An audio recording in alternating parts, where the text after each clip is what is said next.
What's going on, folks? Grandison Shines here with Seduire International, and thank you very much for watching this video and or listening to the podcast. You can find the podcast. It's called The Silver Tongue, a Seduire International production. You can find it on Spotify. You can find it on Amazon Music. You can find it on Apple iTunes or any other place where you listen to podcasts. You can download the information and then listen to it while you're on the go, whatever you want to do there. Today, I'm going to be talking about 10 ways leaders break frame, that's the key word there, break frame and put themselves in precarious positions. Now, question for you, is there any time when it's okay for a leader to break frame? Nope. Absolutely not. And we want to make sure that we continue to maintain a certain frame. I'll explain what leader frame is, or leadership frame is here in a moment. But as we are going about our day, leading and managing those who we're responsible for, it's important for us to always maintain frame. Now, we do another teaching on talking about executive presence, and this segues into executive presence. In fact, this information that I'm going to talk about today, a lot of it's there. I'm going to refrain from showing a particular graphic because I want to get into some of the points of how leaders break frame, what are some of the tips in order to maintain not breaking frame, and then what you should do if you do break frame. We're human, right? Absolutely. We are all human. There are times when we are outside of our character, our leader frame, in terms of how we conduct ourselves in front of our subordinates, how we conduct ourselves in front of our peers, how we conduct ourselves in front of even our superiors at times. And we have to make sure that when that happens, we go right back into frame. No use extending an amount of time outside of your leader frame. You should never do that. As we teach in our coaching program, there are certain aspects of understanding how to maintain that. But it takes a supreme amount of thought energy, a supreme amount of control in order to maintain frame. So let me explain, first of all, what leader frame is, what we talk about, what we mean by leader frame. I'll go to my graphic here, my next slide here. So what do I mean by that? First of all, leader frame is the way in which you conduct yourself as a controlled and balanced leader, especially in volatile or high pressure situations. As a leader, you already know if you're worth your salt, any tenure in leadership, you are going to be positioned in high pressure, volatile situations. That can come from one person, that can come from a myriad of different people all at one time. And it is incumbent upon you and I to maintain that frame when we are, quote, in the hot seat, or when we're holding someone accountable, when we're holding ourselves accountable, whatever it may be, we have to maintain frame. And a leader frame is held by your will. It's held by your will. We talk about, in one of our programs, we talk about the modality called the 5 parts of the authentic self: the mind, the will, the imagination, the emotions, and the intellect. It's held by your will, and it is the practice of being emotionally, mentally, and physically aware of your current state for a positive future state outcome. That future state can be 10 seconds from now. That future state can be 10 minutes from that point of time. It can be 10 hours, 10 days, whatever it may be. To maintain frame will also make sure that you hold and influence your leader brand that you are showing people. We always talk about that in our program as well. Your leadership brand is associated with everything we call this leadership universe. In terms of the leadership universe, you have your leadership skills, you have your leadership markers, you have your leadership traits, you have your leadership styles, you have a leadership brand. There are a myriad of different opportunities that you have as a leader. And this is no easy task. So if you're thinking about getting into leadership and you're watching this video, do know that there are times when pressure is going to be upon you. In the past, I've gone to a lot of these leadership and management seminars, workshops, or whatever, and they teach the light, fluffy side of leadership, but then we get into the real workplace environment. Some of the things are massively different of how they have been communicated to us in those training environments. Well, I believe in giving you both sides. The pendulum swings both ways, as I usually say in the coaching program. It swings both ways, meaning that you are going to have the light and fluffy side. And when things go right, everything goes perfectly. Then you're going to have those times when things are going to have the potential to go awry, or even they do reach that point of being very much so escalated in your workplace environment. So what do? Do you revert back to the opportunity that you had before you were a leader, or do you, through your will, the supreme taskfulness of your will and maintaining control of your mind, will, imagination, emotions, and intellect? We'll get into that a little bit here, but I want to talk about, again, how leaders break frame. Because when I see this, I'm like, in the coaching program, and I'm that coach that is, there are times I may stand on your toes a bit. And I have the opportunity, the luxury, the opportunity for communicating, and I should say even the privilege of communicating with those emerging leaders who are very much so out of the box, fresh, new, novice, and they're about to ascend within their organization. And then I have some of those who are very, very, very seasoned, older than me, a lot of times older than me. Sometimes their tenure is beyond the years of my age at times. And then the leadership opportunity reveals itself also for me to communicate and impart some wisdom, knowledge, and insight to them as well. We're all leaders. We should always be learning, so you can learn from anyone. This grizzled look here has afforded me the opportunity of pushing this program out to extended areas across the globe. But that's a good thing now, right? Because some people look at me, oh, he looks kind of young. Who is this young guy going to talk to me about? What is he going to talk to me about in leadership? Well, besides all that, do have the experience, everything else. Check the resume, check LinkedIn, whatever you want to do your research. I make sure, I suggest you do that. And then, but when you also come back into the environment, we say, hey, you know what? We never, ever, ever break frame. And I get these, for some reason, I always have the clients, or we are centered around, we have multiple people working on a particular client. I often get, hey, Grandison, especially in our team meetings about a particular client, hey, Grandison, this person did X, Y, Z. Or the other person in the company says, hey, Grandison, this person did X, Y, Z. And I end up hearing about how some of the leaders, even the ones that I coach, have broken frame. They reverted back to something else that was very detrimental. And it could be very deleterious to their career as well. And it's like, no, you don't do that. You never break frame. It's the opportunity to maintain a certain set of a certain composure and conduct in front of your peers, in front of colleagues, in front of whoever it is that you're talking to. It is our job to do that, no matter what pressure or no matter what the environment, the workplace environment tries to dictate to us. We must always maintain leader frame. We never break it. As much as possible, you never ever break it. But again, we are human, right? We're all human. So what happens when we do? Well, first of all, before we get into that, let's talk about what 10 ways leaders break frame and put themselves in precarious positions. First of all, lack of self-control. Every leader should be very, very self-aware and understand how self-control works. And self-control, that's from one of our other modalities called the 5 parts of the self, meaning self-confidence, self-esteem, self-worth, self-image, self-control. That latter pillar, that last pillar, self-control. And exerting self-control over the 5 parts of the authentic self, meaning the mind, will, imagination, emotions, and intellect. I'll get a little bit into that. But understanding how self-control works. Understanding that you have to you will be in positions where you're going to have to exert self-control. And it's going to take a lot of mental thought energy, thought power in order to do that. Your will and some decisions that you're going to have to make. And the resilience factor of bouncing back, understanding how that works. Which also leads into self-awareness, understanding opportunities about yourself, understanding your pet peeves, understanding those things that set you off, understanding those triggers, understanding your personality, understanding whether or not you have an anger issue and how you're going to deal with that. These are all opportunities for you, for me as a leader to address before, key word here, before we get into any of those precarious positions. How else did we break frame? Emotional outbursts. This is one of the top ones. It's top 3. Okay, yeah, I have it in top 3. But this is one of the top ones that I hear of how leaders break frame from other people within my organization and or within the organization that we're coaching, training, consulting with. How leaders break frame. There are times when we shadow them. We see a leader break frame because of an emotional outburst.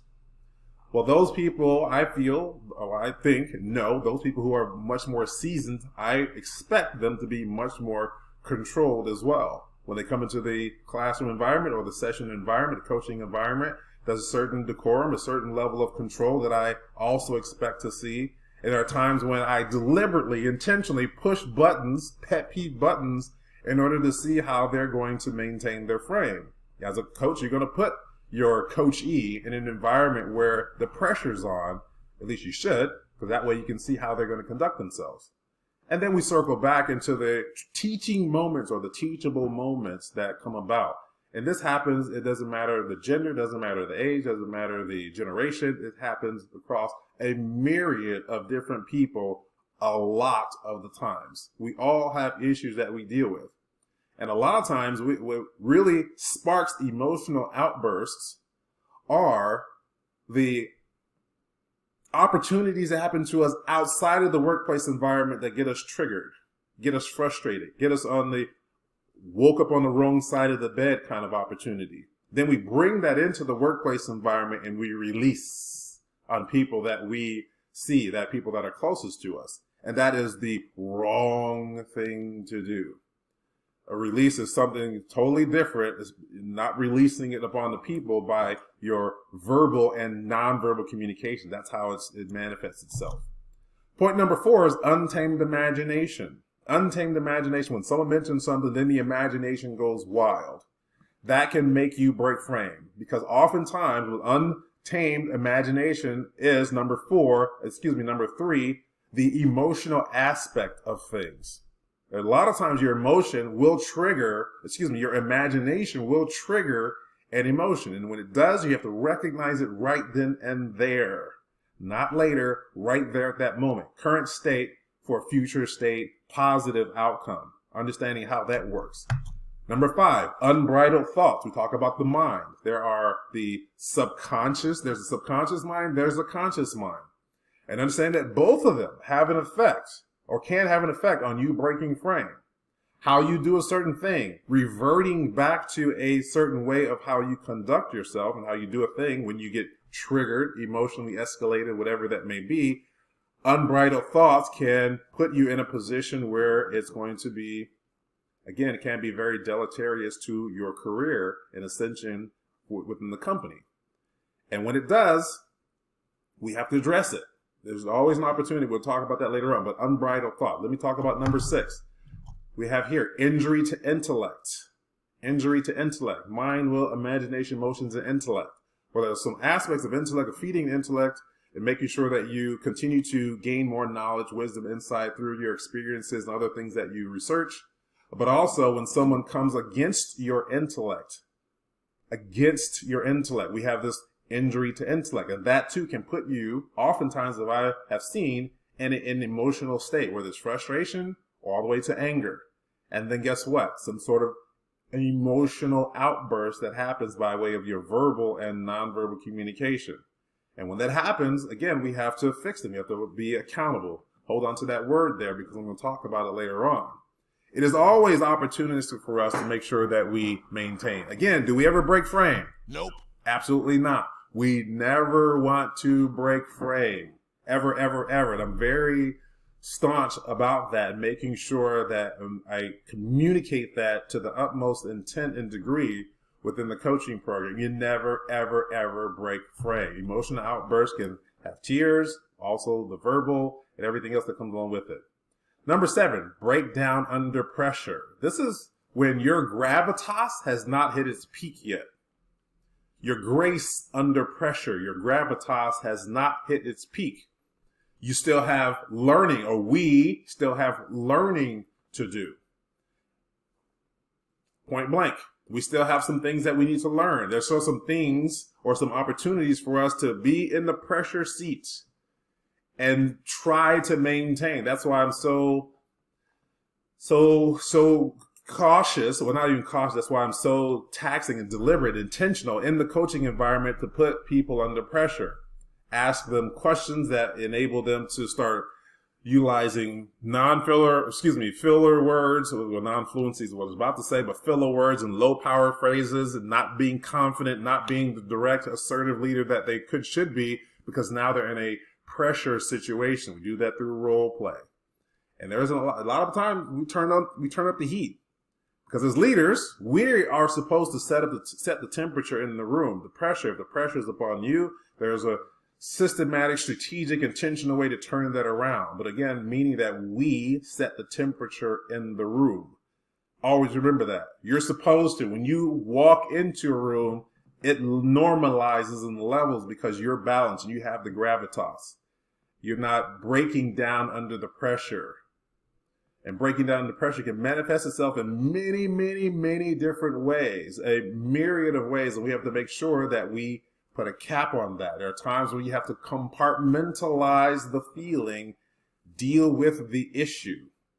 Compartmentalize the feeling. Take that feeling that's about to muster up, that has mustered up.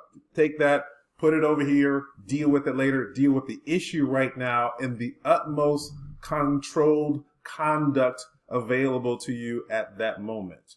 And if you don't feel like you're available, your conduct can be to where it's supposed to be at that moment, I have a tip for you. Hold tight. I'm going to get to that in a little bit. Number 8, reverting back to your old self.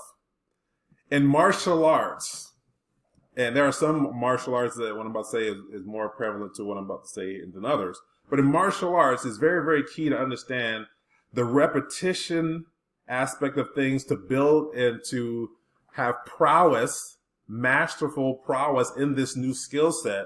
You have to do that over and over and over. If you think about it, we talk about 6 principles of mastery, another modality in our program. Audio, visual, kinesthetic, meditation, as far as practical thinking, repetition, and then teaching it. You have to get to the point where you don't revert back to your old self. So in martial arts, there are times when you may be tested. So, or you go to a tournament, the pressure's on. And guess what? Because it hasn't really sunk in yet, you revert back to the old street fighting ways of doing things and not the controlled martial art way of doing things. That is the exact same way it works with leadership and understanding how to accentuate and utilize your will and make sure that you abide by certain skill sets or the principles of those skill sets always. So when the pressure's on, guess what? We revert back to our old way of doing things. I've seen many, many leaders, even in shadowing them. The pressure comes on. And guess what? They revert back to their old self of yelling and raising, R-A-Z-E-ing, R-A-Z-I-N-G, the people that are there. You're just totally destroying them. Not reprimanding in private. They let loose throughout the whole conference room. In the conference room, talking about one person, maybe 2 people, or even everybody collectively as a team, and they just let loose. Reverting back to their old self. Not opportunistic for leaders at our level to do that. Any leader that you're ascending and you're a novice and you're about to become one of the middle management leaders and you're ascending into the organization, you're upskilling and you're scaling up your career, never an opportunity to do that, reverting back to your old self. But we are human, right? There are times we do that, but you have to resist the temptation in order to do that. It takes an extreme amount of control and power to do that. Number 9, not thinking before you're speaking or reacting, or not thinking before reacting to a situation. You are going to express yourself verbally and non-verbally. You're going to express yourself in either one of those 2 ways. We are leaders. We are seen. We are heard.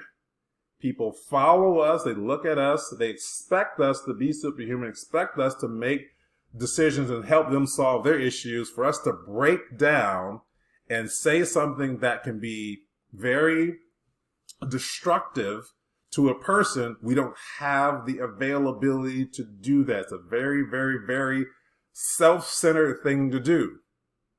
Extremely self-centered thing to do is to communicate verbally and non-verbally to someone that you are not in your leader frame. You never, ever, ever do that. I'm going to stand on that. As much as I'm talking, say never, ever, ever do that. And again, we have the opportunity to do that. And finally, being too self-centered. It's all about your feelings. You want to release your feelings. I'm not saying you shouldn't be emotionally intelligent. In fact, one of the things that we don't have to teach, and I always say this all the time, that we do not have to teach in the program is teach you how to be self-centered. In fact, that's one thing that we have to reignite at times in order for people to understand that you got to be your best self in order to altruistically deal with other people through your best self and guide them the best way possible as well. And that, again, takes an extreme amount of power. As leaders, we are supposed to be able to do that. And we should focus on our executive presence. If you've never focused on your executive presence, it's about that time to start looking into that, understanding what it is, understanding the 8 C's of executive presence, understanding the eight components or key elements of leader frame, another 2 different graphics, and understand how to position that as a leader and keep it on all the time. So the question is, when do we break frame? You only break frame when you're not in the presence of anyone else. In your car, by yourself, driving home. Okay, time to release whatever, deal with that emotion that you compartmentalized earlier. You walk into your home and there's no other people there. You're not kicking the dog or yelling at the spouse or the kids or whatever when you're by yourself. That's why I'm a big proponent of leaders understanding how to be by themselves, ruminate, pontificate, and understand how to unfold things in your mind strategically so that you do not break frame. That's never an opportunity for us. I keep saying that, not because I have anything else to say, but that's how you learn, through repetition. Understanding we never break frame. So you find yourself breaking frame in the open with other people, your subordinates, your superiors, your colleagues, those who are horizontal with you in the organization, people that are your clients, vendors, whatever else, then you definitely have some more learning to do. And as leaders, we should always be learning. And you have to admit to yourself, okay, you know what? I do have an issue here. I'm breaking frame. These issues cause me to break frame. Why am I breaking frame? How do I get control of that? Then that's when you need to seek out a coach. It doesn't have to be me, because I can't coach everybody, because my coaching style sometimes it stands on people's toes and it's a bit rigorous. But that has been the success of our program as we do this, because it's a very rigorous program. We pump out good leaders, great leaders. So being too self-centered, not focusing on the other person, how you're coming across to other people, you just release. Not a good thing to do. Now, what if you do break frame? What do we do? I'm going to give you 3 things to do. Before we get into that, I'm going to give you 3 tips on what you should do to hardwire these into your mindset. Hardwire these 3 into your mindset. First of all, as I said, you never break frame. You focus on that intently. You repeat it to yourself. You go about doing things that leaders do for your workplace environment, and you always think, never break frame. Never break frame. Never break frame. And when you understand how balance works, there are a lot of good things that's going to happen in your workplace environment because you and your team are actively involved in doing things. Right behind that is opposition coming. And I always explain this to my coaches. Right behind that, opposition is coming. There are times when it comes as a surprise, boom. And there's sometimes when you can preempt, because of certain signals and signs of things that are happening, that thing is about to manifest itself, either in a person and or a process, whatever it may be. You have the power to preempt. You have to be very cognizant and notice those certain things. For instance, giving a rough example, I'll give you 2. I went out the other day and my car didn't start. That's something I couldn't preempt. But were there any signs? Absolutely nope. It was just all of a sudden started, went out, when I took it to the shop, didn't see anything on that. However, when you talk about dealing with people, there are also certain signs that you can also see. And if you do certain things, you can expect certain things to happen, which may cause the end result. Meaning that if you lay it out, you just totally lash out to a person in front of everybody, you should know that can build up, most likely will build up resentment. That will lower the morale. And if you do not address it, you should understand that even more resentment is going to be built up if you do not take it on head on, making sure that you address that with that particular person. Then next thing you know, a month down the road, they say, hey, they turn to resignation, and you say, oh, I didn't see that coming. Well, that's what I'm talking about. Revert back to it. You could see there was a buildup. I guarantee there was a buildup of that happening to make that person leave all of a sudden. And next you know, you're like surprised. What? I didn't see it coming, blah, blah, blah. And then you might break frame again. So again, never break frame. You should repeat that to yourself over and over and over. Point number 2, know your triggers, know your pet peeves. One of the first things we do in our program is in the first initial session and developing relationship and just having that conversation with no content, so no strategic or leadership, communication content, accountability content. We talk about pet peeves and triggers. Every leader should understand his or her pet peeves and triggers. Every leader should also communicate his or her triggers and pet peeves to his or her subordinates or the people that you work with, especially directly. Even superiors. Yes, even superiors. As a systematic, strategic way and understanding, explaining, hey, here are the things that trigger me. Here are the things that I don't like, pet peeves. It's incumbent upon you to understand that if you don't communicate, some people may do that unknowing to them. And when that does happen, you have to deal with it then. But if you communicate with them or you teach them how to communicate with you by not doing these pet peeves, then there you have it. You have an opportunity to have a much more controlled environment, and therefore you also have a much better opportunity to maintain your leader frame. Point number 3, walk away for a moment to regroup. If you feel the frustration, the anger, and I had this happen the other day, client called, really pissed me off with some things. I haven't had to fire a client in a while, had to fire that client, but I said, hey, you know what? Let me call you back in like 3 minutes. I excused myself to use the restroom or whatever. That's what I told the person. But I made sure that I maintained my composure. And yes, it was a bit of a heated argument and match energy in the conversation, but it did not get out of control. It wasn't yelling. It was talking more like this. It wasn't escalated voice. It wasn't trying to talk over. There were some interruptions, strategic interruptions there. All those things are components of a conversation. You have to understand that they're there and how to deal with them when it does happen. But I never broke frame. Oh yeah, he went off on some things here and there, but I never broke frame. So it's incumbent upon you, at all means, of all the power you have and all the willpower you have, to make sure you can walk away to regroup if you need to.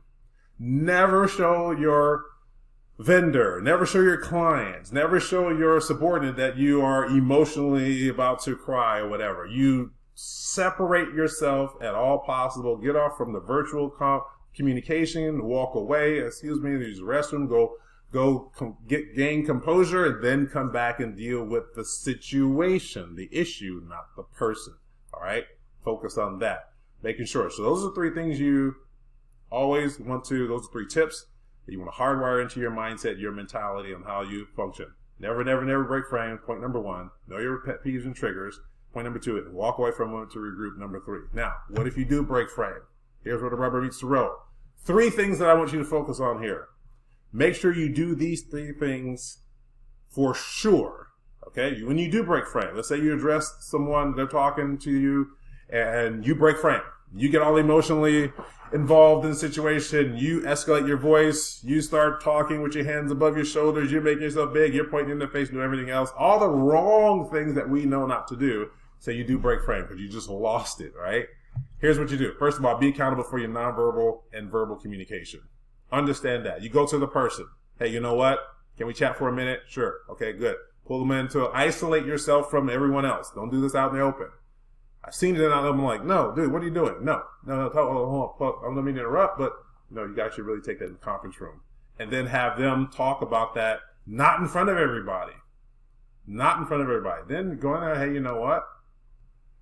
I was wrong, or I broke frame, or whatever you want to say. But then make sure that if you apologize, this is where I say an apology is warranted. There are some opportunities where I tell leaders to be more assertive and don't apologize. This is one of those moments when you do want to be apologetic. You want to be sincerely apologetic to the person. Because now you have some cleaning up to do. Be sincere. Hey, I'm apologizing for my actions, things I said, things I did. And make sure you address it. You always address the issue, what you did. And then finally after that, you ask them, is there anything you'd like to say about the situation?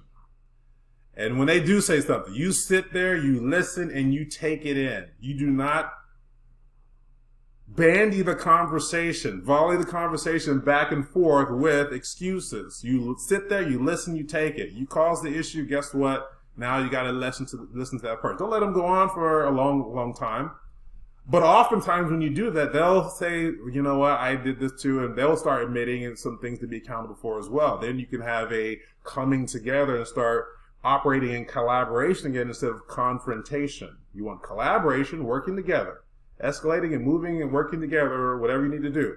But you do not want confrontation in doing those things. And that is one way to build resentment, to make sure you lower the morale of your team, is to make sure you don't do these three things here.